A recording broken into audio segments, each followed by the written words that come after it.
it's not just illegal immigration. This is something the right has been pathetic on for so long. We've used terms well, it should be high walls but big gates.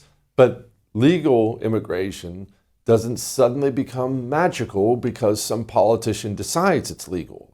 That's insane. What is it with this H-1B visa program and so much more? Joining me now, James Fishback, CEO of Invest Azoria. Okay, James, let's talk about the H-1B visa program. Most people don't really understand it. What is it? Well, Jesse, very simply, this is a program that came about in the early 1990s, signed into law by President H.W. Bush, and it was based on a big fat lie.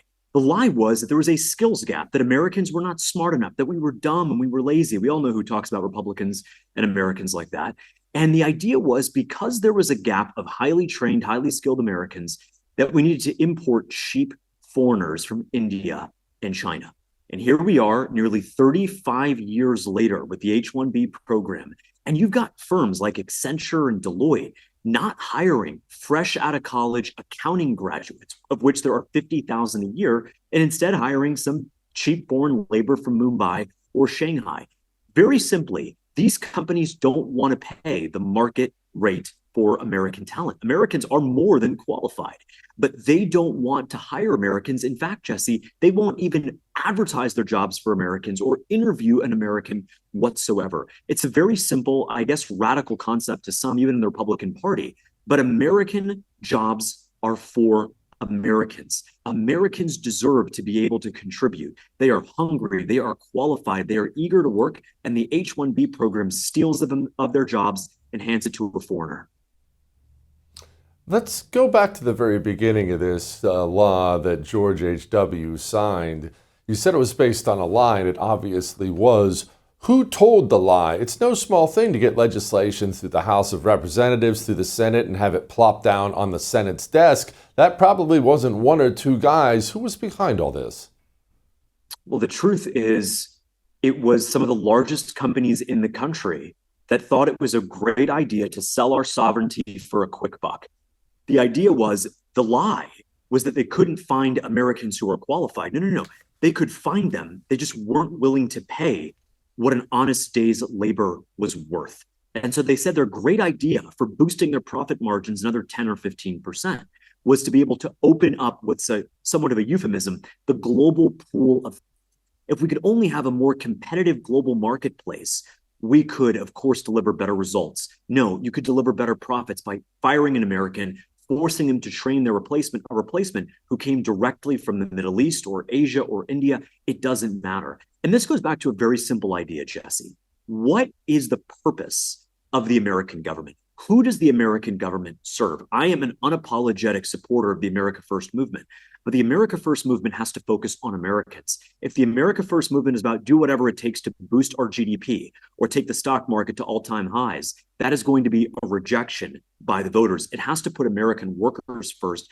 And this is an idea, by the way, that a lot of Democrats themselves support. And so I look at the utter humiliation our party faced in New Jersey, Virginia, and of course in New York with that little communist. We've got to speak to Americans who voted for President Trump, gave him a historic mandate. We got to put them first. And the best way to do that is to end the H-1B scam and take it even a step further, Jesse. Deport every single H-1B worker in this country. They came here on a lie, on a false pretense that Americans are not qualified. We know that's not the case.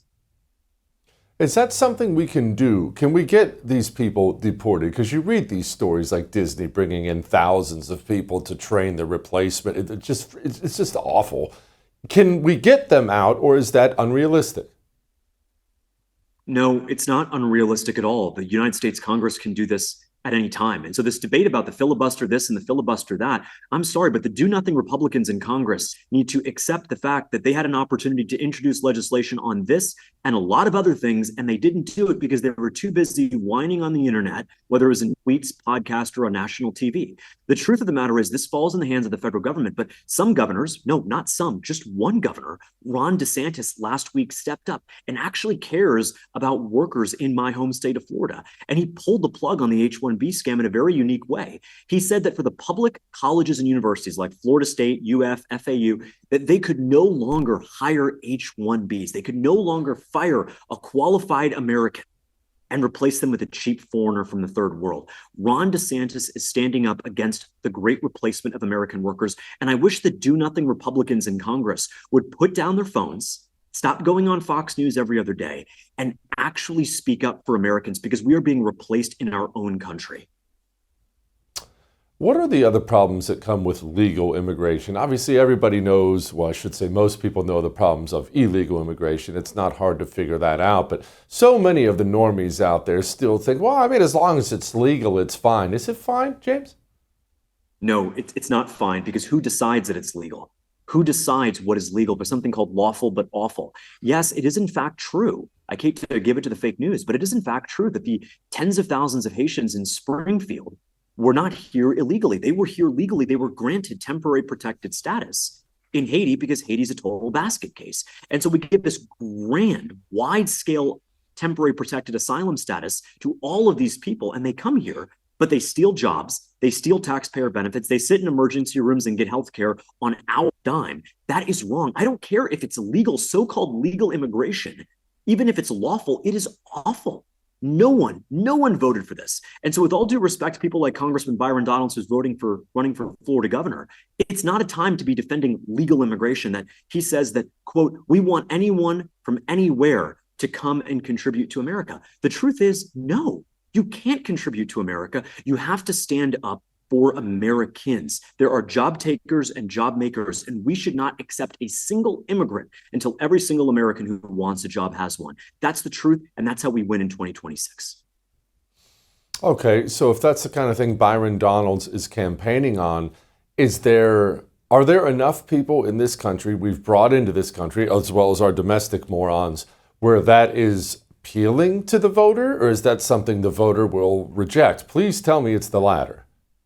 It is something the voter will reject, because we were invaded. We were absolutely invaded. And I got to tell you, illegal immigration is just the tip of the iceberg. When you have programs like H-1B or F-1 or EB-2 or TPS, all of this alphabet soup of acronyms, this is just a euphemism for screwing over the American worker. The idea that Afghani refugees are here legally, and somehow that makes it okay, that we turn around in our own country, we are being replaced, that does not make it okay. So the fact that it is, quote, legal, because a bunch of Republicans and Democrats got behind closed doors and decided that the Democrats wanted to import the next generation of voters and Republicans wanted to appease their donors, that does not make it okay. James, are these people getting SNAP benefits, EBT benefits? They are. They absolutely are. And so there's two things to this. The first is that they say that illegal immigrants can't get SNAP or EBT. One, that's a lie. But two, the legal immigrants absolutely can and do get these benefits. That's the problem, Jesse. 46% of Afghani refugees are on SNAP. 52% of Senegalese, 25% of Haitians. We were told this lie that you come to Ellis Island, you pull yourself up by the bootstraps and you only contribute, you never take. The truth is, Ellis Island, the modern day Ellis Island, they're handing out Obama phones and SNAP EBT cards. This is wrong. This is unacceptable. They are stealing from us. And who is the they, Jesse? It is Democrats and establishment Republicans. It's time we have to be honest about that. We are facing an existential crisis after what happened, where we were utterly humiliated with our elections. We are going to lose the midterms, and they are going to impeach President Trump, defund ICE, and reopen the border if we lose. And it's time to get serious and get real and put America first. James, thank you. I appreciate it, brother. I would thank you for coming to my YouTube channel, but I know how brilliant it is, and I know you love it here. So subscribe and watch. We're going to start really ramping things up and putting some funny stuff, some interesting stuff out there, some collaborations. Either way, my YouTube channel is officially the place to be. So stick around.